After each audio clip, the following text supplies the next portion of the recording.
అయితే ఇప్పటిదాకా BJP uniform civil కోడే అన్నది, ఇప్పుడు సెక్యులర్ సివిల్ కోడ్ అన్నారు ఫస్ట్ టైం మోడీ. అసలు సెక్యులర్ అన్న పదానికే బీజేపీ వ్యతిరేకం. ఇప్పటిదాకా ఏం చెప్పింది భారతీయ జనతా పార్టీ, అసలు రాజ్యాంగంలోనే సెక్యులర్ పదం ఉండకూడదు, డ్రాప్ చేస్తా ఉన్నారు. మీకు రాజ్నాథ్ సింగ్ భారత పార్లమెంట్లో హోంశాఖ మంత్రి హోదాలో ఇచ్చిన ప్రకటన ఏంటంటే, రాజ్యాంగము రాసినప్పుడు సెక్యులర్ లేదు, 42వ రాజ్యాంగ సవరణ ద్వారా ఇందిరాగాంధీ ఎమర్జెన్సీలో ఈ పదాన్ని తీసుకొచ్చారు. సో అందువల్ల సెక్యులర్ అనే పదము లేదు. అంబేద్కర్ కూడా సెక్యులర్కు వ్యతిరేకం. అందువల్ల భారతదేశంలో సెక్యులర్ అన్న పదం ఉండాలి, రాజ్యాంగంలో ఉండాల్సిన అవసరం లేదు అన్నది బీజేపీ వైఖరి. మీకు ఈ వైఖరికి అనుగుణంగా భారతీయ జనతా పార్టీ నాయకత్వంలో కేంద్ర ప్రభుత్వం అడ్వర్టైజ్మెంట్లు ఇచ్చినప్పుడు అందులోకి వెళ్ళి ప్రియాంబుల్ పేపర్లో యాడ్ ఇస్తే రిపబ్లిక్ డే సందర్భంగా అందులోకి వెళ్ళి సెక్యులర్ అండ్ సోషలిస్ట్ అన్న పదాలు డ్రాప్ చేశారు అఫీషియల్గానే. సో అంత వ్యతిరేకత సెక్యులర్ అన్న పదానికి బీజేపీ. దానికి మేము అలాంటి వాళ్ళు ఎన్నడూ చెప్పాం, సెక్యులర్ అన్న పదం రాజ్యాంగం రాసినప్పుడు లేకపోవచ్చు, కానీ సుప్రీంకోర్టు ఎస్ఆర్ బొమ్మాయి కేసులో తీర్పు చెప్పింది క్లియర్గా, what was implicit was made explicit by the 42nd constitutional amendment అని. రాజ్యాంగ అంతర్లీన స్వభావంగా ఉన్న లౌకిక తత్వాన్ని 42వ రాజ్యాంగ సవరణ కేవలం బహిరంగంగా వ్యక్తీకరించింది అని. అందువల్ల అంబేద్కర్ కూడా సెక్యులర్కి వ్యతిరేకం కాదు. అంబేద్కర్ ఏమన్నాడు, సెక్యులర్ అని రాద్దాము అంటే నేను ఇట్ ఈస్ సూపర్ ఫ్లూయస్ అన్నాడు. చెప్పిందే చెప్పడం ఎందుకు, అది అండర్స్టూడ్ కదా అన్నాడు. సో అండర్స్టూడ్ కదా దాన్ని మళ్ళీ ప్రత్యేకంగా చెప్పడం ఎందుకు అన్నాడు. సో అందువల్ల బీజేపీ అసలు సెక్యులర్ అన్న పదాన్నే వ్యతిరేకం. సెక్యులర్ అన్న పదం పట్ల భారతీయ జనతా పార్టీకి ఐడియాలజికల్గా పాథాలజికల్ హేట్రైడ్ అంటాడు, అంటే తీవ్రమైన వ్యతిరేకత.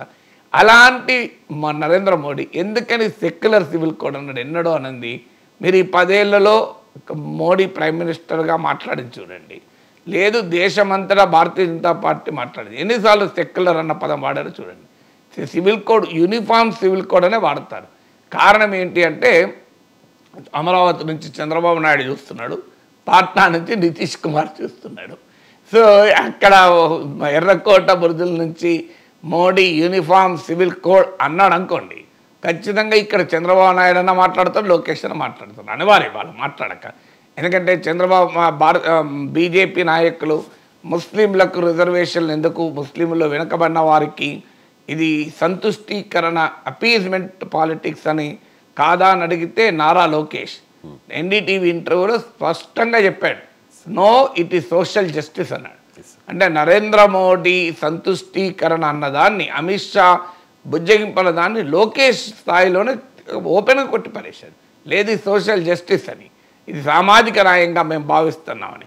ఇవాళ మోడీని అనవనండి uniform civil code, Chandrababu Naidu ఏమంటాడు, లోకేష్ ఏమంటాడు, పవన్ కళ్యాణ్ ఏమంటాడు, నితీష్ కుమార్ ఏమంటాడు అన్నది అర్థమైపోతుంది. అందువల్ల సెక్యులర్ సివిల్ కోడ్ అన్న పదం వాడాడు. ఎందుకు వాడాడంటే, అమరావతి ఆ ఎర్రకోట నుంచి బహుశా మోడీ మాట్లాడుతున్నప్పుడు అమరావతి కనిపించుంటుంది, లేదా పాట్నా కనిపించుంటుంది, పాటలీపుత్రము అమరావతి ఈ 2 మహానగరాలు కనిపించుంటాయి కనుక నరేంద్ర మోడీ జాగ్రత్తగా సెక్యులర్ అన్న పదం వాడాడు. నిజంగానే సెక్యులర్ సివిల్ కోడ్ అయితే అభ్యంతరం ఏంటి? ఇవాళ బీజేపీకి బలం తగ్గడంతో సెక్యులర్ అన్న పదం వచ్చేసింది వెంటనే. మీరు గమనించండి, ఇప్పటిదాకా సెక్యులర్ అన్న పదం అనని ప్రధానమంత్రి వాళ్ళ బలం తగ్గేవారు సెక్యులర్ వచ్చేసింది. నిజంగానే సెక్యులర్ సివిల్ కోడ్ అయితే అభ్యంతరం ఏంటి? What is secular civil code? Uniformly equal civil code ఉండాలి, యూనిఫామ్లీ అన్ఈక్వల్ సివిల్ కోడ్ ఉండకూడదు. సో సమస్య ఏంటంటే యూనిఫామ్లీ ఈక్వల్ సివిల్ కోడా, యూనిఫామ్లీ అన్ఈక్వల్ సివిల్ కోడా? అన్ని మతాల్లో ఉన్న లింగ వివక్ష, మహిళల పట్ల వివక్ష చూపి మానవ హక్కులకు విరుద్ధంగా, పౌర హక్కులకు విరుద్ధంగా, రాజ్యాంగ హక్కులకు విరుద్ధంగా ఉన్న ప్రొవిజన్స్ అన్నీ తొలగించి మీరు అన్నీ కలిపి ఒక సెక్యులర్ కోడ్ తయారు చేయండి, ఎవరు అభ్యంతరం చెప్తాను? అంతకన్నా సంతోషమే ఉన్నది. నిజంగా ఖచ్చితంగా ఒక సెక్యులర్ సివిల్ కోడ్ ఉండాలి. ఇప్పుడు 2 భార్యలు పెళ్లి చేసుకోవచ్చు అనేది ఏ మతంలో ఉన్నా తప్పే కదా.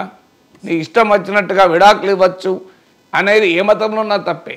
విడాకులు ఇచ్చిన తర్వాత ఆమె బతకనిచ్చామనే నా సంబంధం లేదు అనడం ఏ చట్టంలోనే తప్పే. సో చట్టం ఏదైనా మానవత్వం ఒక్కటే కదా, ఇన్సానియత్లో తేడా ఉండదు కదా.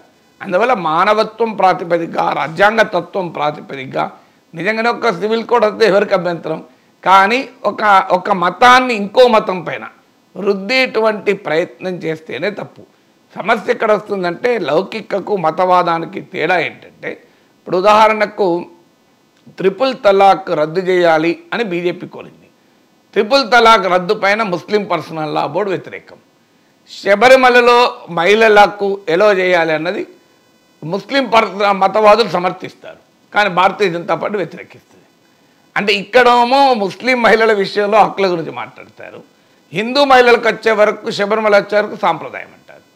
ముస్లిం మతవాదులు ఏమంటారు, శబరిమలకు వచ్చే వరకు హక్కులు అంటారు, ట్రిపుల్ తలాక్ వచ్చే వరకు సాంప్రదాయం అంటారు. సో ఒకే నీకు సాంప్రదాయమా హక్కులా రెండిట్లో ఏదో ఒకటి స్టాండ్ తీసుకోను. సాంప్రదాయం అనుకుంటే సాంప్రదాయాన్ని గౌరవించు, హక్కులు అనుకుంటే హక్కుల గురించి మాట్లాడు. కానీ తమ మతంలో మాత్రం సాంప్రదాయం, ఇంకో మతంలో మాత్రం హక్కులు కావాలంటారు. సో అందువల్ల ఒక మతానికి సంబంధించిన పర్సనల్లా అన్ని మతాలకు వర్తించాలి అనే వైఖరి ఉండకూడదు. మతం ఏదైనా దేశ రాజ్యాంగ స్ఫూర్తికి అనుగుణంగా పర్సనల్ లాస్ కోడిఫై అయి ఒక ఏకీకృతమైన ఒక ఏక సారూప్యత కలిగిన యూనిఫామ్లీ ఈక్వల్ సమానత్వం ప్రాతిపదికగా, పౌర హక్కుల ప్రాతిపదికగా, మానవ హక్కుల ప్రాతిపదికగా సెక్యులర్ సివిల్ కోడ్ వస్తే సంతోషమే కదా. ఇవాళ నితీష్ కుమార్, చంద్రబాబు నాయుడులకు ఇబ్బంది కాకూడదు, వాళ్ళ మద్దతు తమ ప్రభుత్వం మనుగడ కీలకం కనుక Narendra Modi secular civil code అని అన్నారు. కానీ సెక్యులర్ సివిల్ కోడ్కు నిజంగానే బీజేపీ అనుకూలమైతే ఇన్నేళ్ళు డిబేట్లో ఎప్పుడు ఈ పదం ఎందుకు వాడలేదు? సెక్యులర్ పక్క పెట్టు, యూనిఫామ్లీ ఈక్వల్ సివిల్ కోడ్ అని కూడా లేదు ఇంతవరకు. యూనిఫామ్ సివిల్ కోడ్ అన్నారు తప్ప. నేను మొదటి నుంచి చెప్తున్నాను, యూనిఫామ్ సివిల్ కోడ్కి ఎవరో వ్యతిరేకం ఉండకూడదు, కానీ యూనిఫామ్లీ ఈక్వల్ సివిల్ కోడ్ ఉండాలి. యూనిఫామ్లీ అన్ఈక్వల్ సివిల్ కోడ్ ఉంటే ఏం లాభం? అన్ని మతాలకు స్త్రీలకు వ్యతిరేకంగా చట్టం ఉంది. ఉదాహరణకు ఏ మతం వాడైనా 2 పెళ్ళిళ్ళు చేసుకోవచ్చు అని యూనిఫామిటీ ఉంటే సరిపోతుందా? ఏ మతంలో ఉన్నా 2 పెళ్ళిళ్ళు చేసుకోకూడదు అని ఉండాలి. అది యూనిఫామ్లీ ఈక్వల్ సివిల్ కోడ్.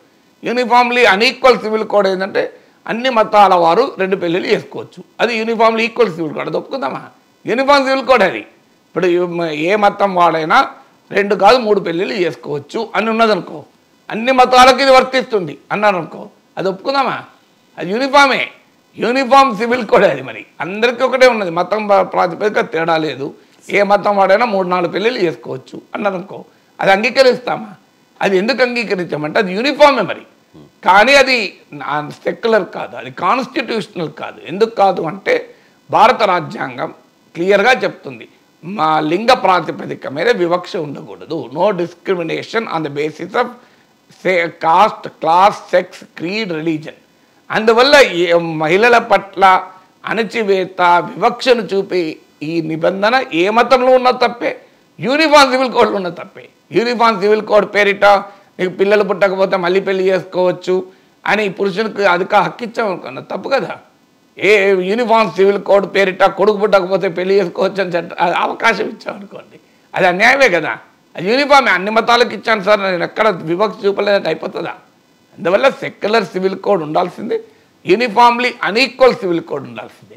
అయితే అది రాజకీయ అవసరాల రీత్యా మిత్రపక్షాలకు నుంచి వ్యతిరేకత రాకూడదు అనే ఆలోచనతో ఒక ముసుగులాగా ఉంటే లాభం లేదు. నిజంగానే అన్ని మతాల్లో ఉన్న anti women, anti human rights, మానవ హక్కుల వ్యతిరేకంగా, పౌర హక్కులకు వ్యతిరేకంగా వివక్ష పూరితమైనటువంటి అన్ని తొలగించండి. Yes, come with draft secular code, రాజ్యాంగ విలువల్ని రిప్రజెంట్ చేసేది, అప్పుడు అందరం సంతోషిద్దాం. ఒకవైపు ఏమో సెక్యులర్ అన్న పదాన్ని ఉండకూడదు, సెక్యులర్ అన్న పదాన్ని డ్రాప్ చేయాలి అని ఒకవైపు మీరు గూగుల్లో కొట్టండి వస్తుంది, Kiran Rijiju on secular in constitution, Rajnath Singh on secular in constitution అని వస్తుంది.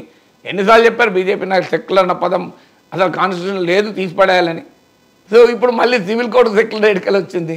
అందువల్ల ఇట్ షుడ్ నాట్ బి ఒక పొలిటికల్ టాక్టిక్గా మారిన పరిస్థితుల్లో తగ్గిన బలం దృష్ట్యా తన మిత్రపక్షాల నుంచి వ్యతిరేకత రాకుండా తన ఎజెండాను ముందు పెట్టేటువంటి ప్రయత్నం చేస్తే తప్పు లేదు. నిజంగానే యూనిఫామ్లీ ఈక్వల్ సివిల్ కోడ్ అన్ని మతాలకు వర్తించేటువంటి ఒక రాజ్యాంగ విలువల్ని రిఫ్లెక్ట్ చేసే సివిల్ కోడ్ వస్తే దాన్ని ఖచ్చితంగా ఆహ్వానించాలి.